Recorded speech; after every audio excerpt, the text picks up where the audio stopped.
Hello again. We are on Nutrition Voiceover Lecture Part 2.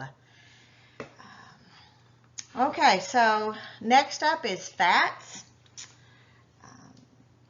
Fats, also of course called lipids, perform many functions in our body. They provide a concentrated source and a stored form of energy. Fats protect internal organs and maintain body temperature. Fats enhance the absorption of the fat-soluble vitamins. Fats also, with inadequate intake of essential fatty acid, can lead to clinical manifestations of insensitivity to cold, skin lesions, increased risk of infection, and amenorrhea in women. Diets high in fat can lead to obesity and increase the risk of cardiovascular disease and also some cancers. Dietary fat also provides us that feeling of fullness called satiety. It adds flavor and aroma to our foods. And again, dietary fat also carries fat-soluble vitamins A, D, E, and K. Lipids are composed of carbon, hydrogen, and oxygen. We have some different types of fatty acids. We have saturated fats, which are generally of an animal origin and are solid at room temperature. Saturated fats tend to increase blood cholesterol levels and increase the risk of atherosclerosis and heart disease. So some examples of saturated fats in your textbook on page 529. Look at table 19.2. Saturated fatty acids include coconut and palm kernel oils, fat in and on meats and poultry, egg yolks, butter, cream, milk fat, cocoa butter, olive oil, and olives. Next up is our unsaturated fats. They have unsaturated fatty acids have one or more places on the chemical chain in which hydrogen is missing. These are called unsaturation. Most unsaturated fats are from plant sources and are liquids at room temperature. Remember, saturated are actually solids at room temperature, whereas the fatty acids are liquid at room temperature. We have monosaturated fats, which include canola oil, peanuts, peanut oil, and most of our other nuts, plus avocado. We also have polyunsaturated fats from safflower oil, sunflower oil, cottonseed oil, soybean oil, corn oil, and most fish oils. Okay, next up we have trans fatty acids. Trans fatty acids are unsaturated fatty acids that have been completely hydrogenated. They can be found in some deep-fried restaurant foods, packaged cookies, crackers, and other baked goods, such as margarine and shortening. They're naturally occurring trans fat acids are found in smaller amounts in dairy products and some meat. According to our table 19.2, some examples also partially hydrogenated plant and fish oils, stick margarine, shortening, commercial fats used for frying and baking. Trans fatty acids in the diet are similar to saturated fats and tend to increase cholesterol levels. Therefore, They also should be used sparingly in a healthy diet. The American Heart Association recommends healthy individuals older than the age of 2 should obtain 25 to 35% of their total calories from fat, with less than 5% to 6% of total calories from saturated fats and less than 1% from trans fatty acids. Cholesterol. Cholesterol is a lipid belonging to the class of sterols. Cholesterol is a building block for cell membranes and for hormones such as estrogen and testosterone. It's synthesized by the liver and is found in many foods that are animal-based. Plant food and oil do not contain cholesterol. In fact, plant sterol sometimes decrease cholesterol levels in the blood. Amounts of dietary cholesterol in foods are high in organ meat and egg yolks. Dietary cholesterol is also found in smaller amounts in seafood, meats, poultry, dairy. Also, decreasing the intake of animal fats helps decrease the amount of dietary cholesterol that is consumed. All right, digestion and metabolism of fat. So for us to be able to digest fat, it must first be emulsified, which is breaking it down into smaller pieces. Bile that, of course, secreted and made and secreted by the liver is necessary to emulsify fat.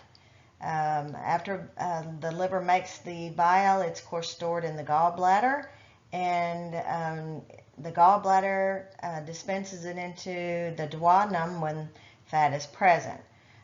So once fats are emulsified, the body can break them down and absorb them. After absorption, the lipids are packaged as lipoproteins. Lipoproteins are molecules made of lipids surrounded by protein. They facilitate the transport of lipids in the bloodstream. So any cholesterol that's found in LDL blood levels, and LDLs are part of your lipid panels for cholesterol screenings. LDLs are your bad cholesterol. It appears that the cholesterol found in LDLs increases the risk of atherosclerosis by contributing to plaque buildup on the artery walls. In contrast, HDL, and HDLs are your good cholesterol, seem to have the opposite effect. HDLs transport cholesterol from the bloodstream to the liver to be degraded and excreted. LDLs sometimes are referred to as bad cholesterol, whereas HDLs are considered good cholesterol.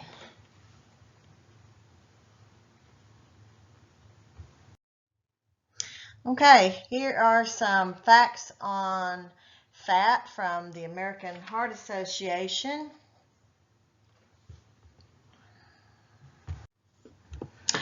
This slide shows some fats that we should love. On the left, they're your unsaturated mono and poly fats. Goes on to say limit your saturated fat, cheese, butter, heavy cream, and lose it, meaning we really shouldn't be eating these artificially trans fat foods. You look at the donut and the pie or cake, whatever that is. But again, moderation, a little bit here, a little bit there, should still be okay as long as you're getting your good exercise along with it as well.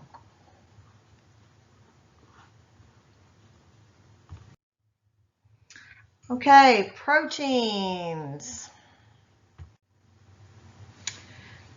Okay, for proteins, proteins are amino acids which make up proteins, are critical to all aspects of growth and development of body tissues,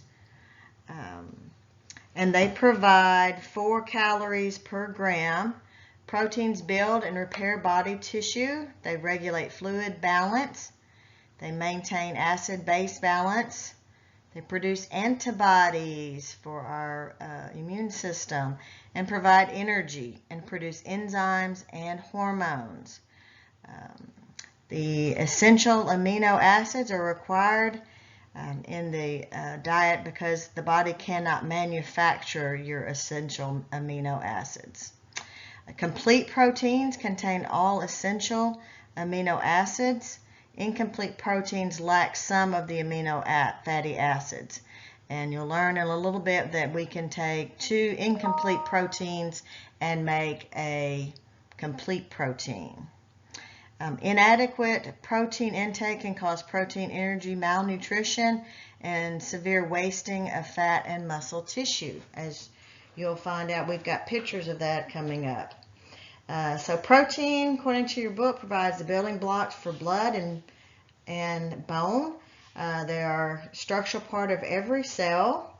They help with tissue growth, repair, wound healing. Collagen is made of protein, and ladies, we know what collagen is. It's in all those beauty creams that your mother's been telling you about that she's having to use so we don't look old. Some of the hormones that include thyroxine and insulin are proteins. The plasma proteins help aid in fluid balance within the body. Albumin is a plasma protein, attracts water and has the capacity to pull fluid from one body compartment to another. Hemoglobin is a protein in red blood cells that carries oxygen throughout the body. Immunoglobulins, our antibodies, are also proteins, which emphasizes the role of protein in the immune system. Okay, amino acids are the building blocks of protein. There are approximately 20 amino acids have been identified as important to the body's metabolism, but only 9 of them are considered essential amino acids because our body does not make them in sufficient quantities to sustain health. So it's that being said, then we have to get these from our diet.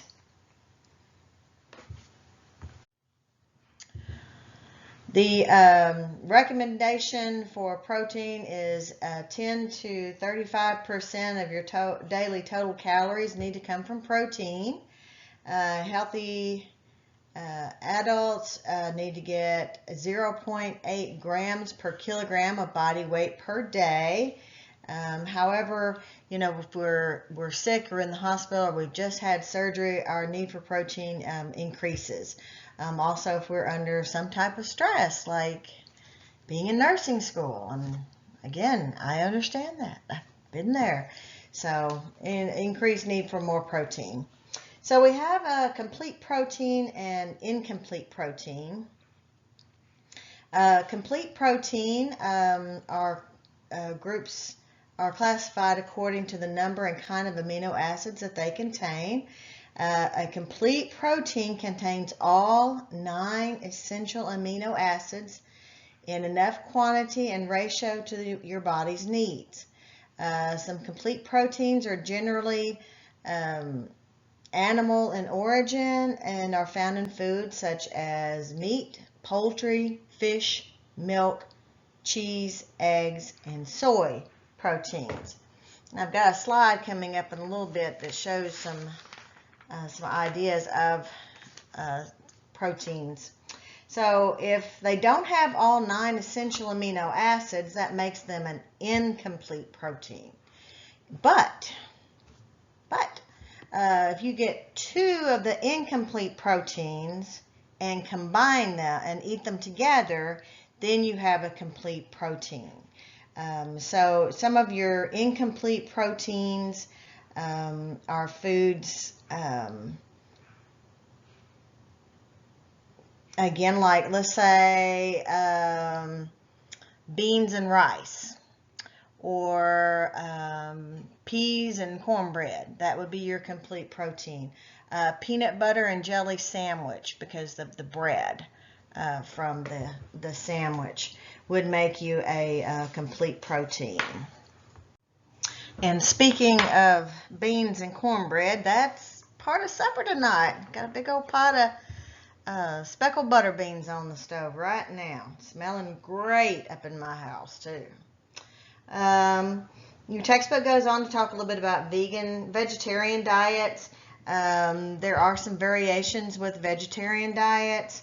If you're caring for someone in the hospital or nursing home, basically find out what they eat and what they don't eat. Again, like I said, there's several types of vegetarian diets, so knowing what they like or what they don't like will help you be able to provide, their nutritious, provide them food that they will eat.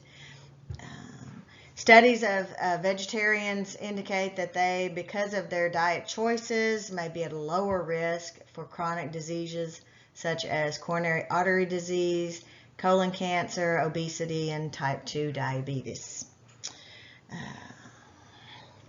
All right, protein, energy, malnutrition. When there's a lack of energy or protein intake, protein energy malnutrition, or PEM, may result. It is common in children and adults in developing third world countries, and malnutrition is associated with more than half the deaths of children under the age of 5 worldwide. Two types of PEM exist: Marasmus and kwashiorkor. Marasmus is a protein deficiency that affects people of all ages. It involves deficiency of protein as well as all other energy providing foods. It is a chronic condition characterized by wasting of the body tissue. As the disease progresses, subcutaneous fat stores and then muscle stores are depleted, leaving the victim with a skin and bones appearance. And there is a picture of both of these two disease processes on page 532. Kwashiorkor occurs as a result of severe protein restriction in the presence of other calories. It occurs most often in children, again, in developing countries. It's characterized by edema in the feet and legs and often in the face and hands. There may also be swelling in the abdomen due to ascites related to low albumin levels called hypoalbuminemia and resulting low pressures, as well as an enlarged fatty liver. You may also see abdominal swelling, which makes them look like they're fat and well fed, but they actually are not. These PEM can lead to stunted growth, impaired mental cognition development in children, reduced mental and physical capabilities, and a lower resistance to fight infections.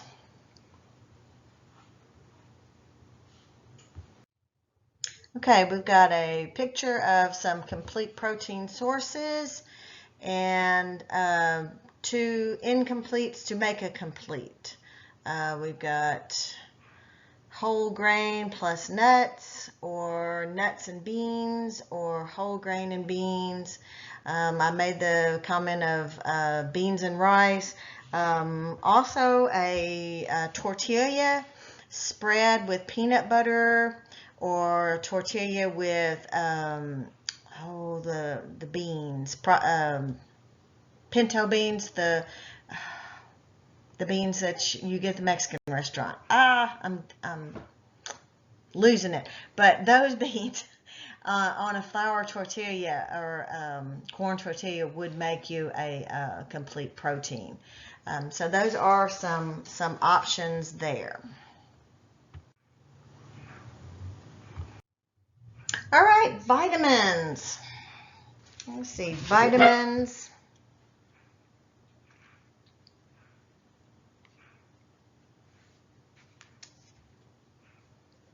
Vitamins facilitate metabolism of proteins, fats, and carbohydrates. They act as catalysts for metabolic functions. Vitamins promote life and growth processes and maintaining and regulating body functions. Fat-soluble vitamins like A, D, E, and K can be stored in the body.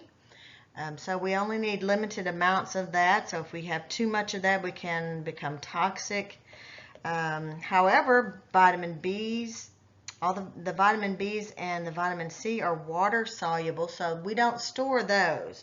Those are excreted in our urine every day. What's the leftovers of what's not used.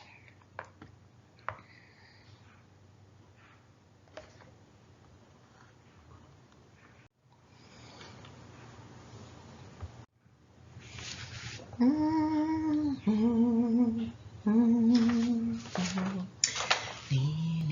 on the everlasting arm, have I to fear? What have I to give? Hang on the everlasting arms.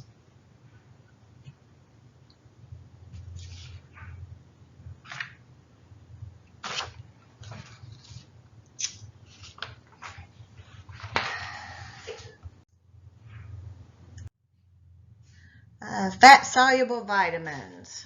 Here's some picture examples. Maybe help you with your remembering. Fat-soluble vitamins A, D, E, and K.